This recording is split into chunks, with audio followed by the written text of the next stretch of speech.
All right, so get ready.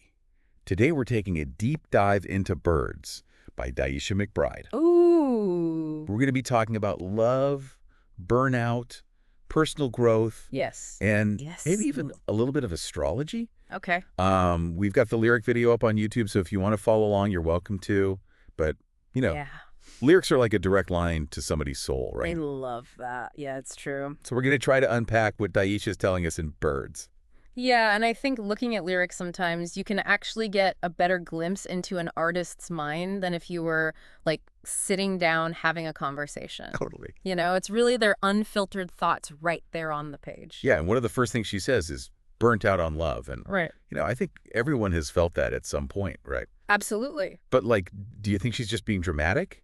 Or is Mhm. this, like, a sign of something bigger? Like, is everyone in our culture just exhausted by love?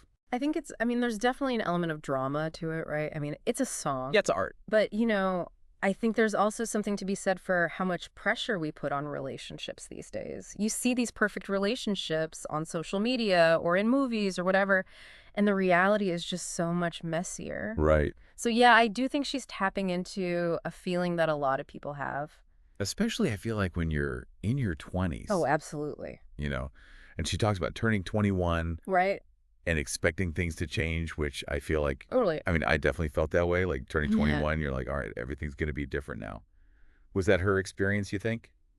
It's hard to say for sure, but I think there is this societal expectation, especially for young women, that by a certain age you're supposed to have it all figured out, right? Yes. Like you should be married, have kids, the whole nine yards. But the reality is life is just not that linear. It's not a straight line. It's not. I think Daisha's pushing back against that a little bit. Yeah, and I think there is so much pressure on women, particularly, At this kind of point, fit yeah. into this mold. And it's like, hold on, I'm still trying to figure out who I am as a person. Right. Never mind.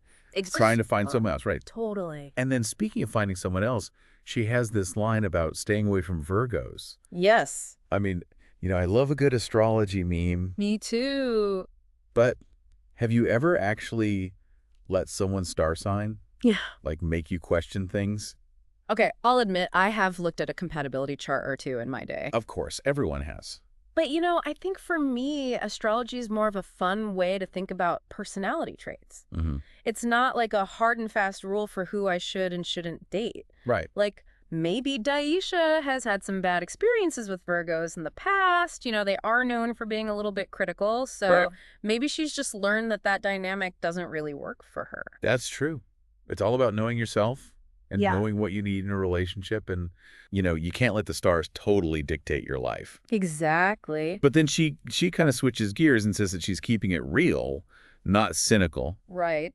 So do you think it's always good to be, like, brutally honest in relationships, even if it means, like, risking getting hurt? That is the question, isn't it? Yeah. I think authenticity is so important for building a strong connection. Absolutely. But there's also a time and a place for everything. Right. Like you wouldn't tell your boss everything you're thinking. Yeah, there are different boundaries. Exactly. So I think it's about finding that balance between being open and honest and also protecting yourself.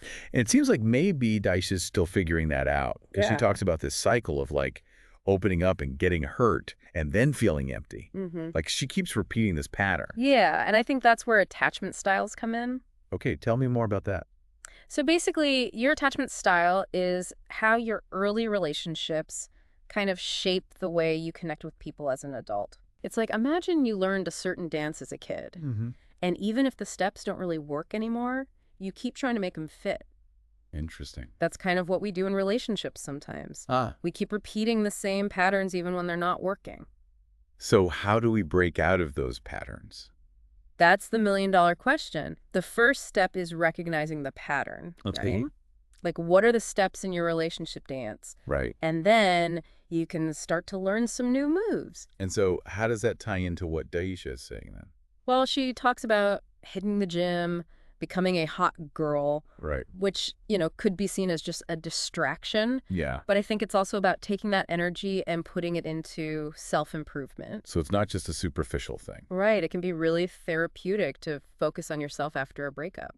Yeah, I feel like after a breakup, it's so easy to just get lost in sadness. Totally. So finding something that makes you feel good, whether it's like fitness or learning a new skill or just taking care of yourself, Right. I think that can be really powerful. Absolutely. It can help you rebuild your confidence, your sense of self. And she mentions therapy too. Her Yes. therapist recommended space, which I thought was interesting. It is interesting. Like, is that always good advice?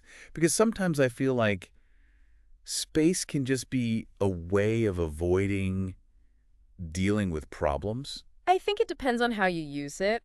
Go. It should be like hitting the pause button, not the eject button. Okay. It gives you a chance to reflect, figure out your own needs, and then you can decide if you want to hit play again. Because ultimately, you have to know your own limits. Absolutely. Like Daisha says, she only got time for so much crying. Mm.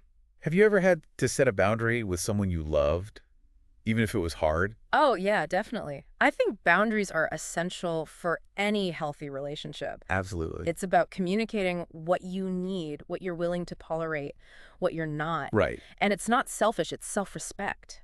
So that brings us to the kind of recurring phrase in the song, this shit for the birds. What do you think Daisha means by that? I think it's about recognizing when something isn't serving you anymore. Mm-hmm. It's that moment where you realize, you know what, I deserve better than this. Yeah. I'm not going to waste my time on drama and negativity. I'm going to soar above it. It's like she's letting go of the things that are weighing her down. Exactly. So we've talked about burnout, boundaries, astrology, even a little bit of therapy. It's been a journey. Yeah. But here's the question for you listening. What birds do you need to let go of in your own life? Ooh, that's a good one. What's weighing you down and keeping you from finding your own peace and happiness? I love that. Think about it. Thanks for joining us for this deep dive, and we'll catch you next time. Bye. Bye.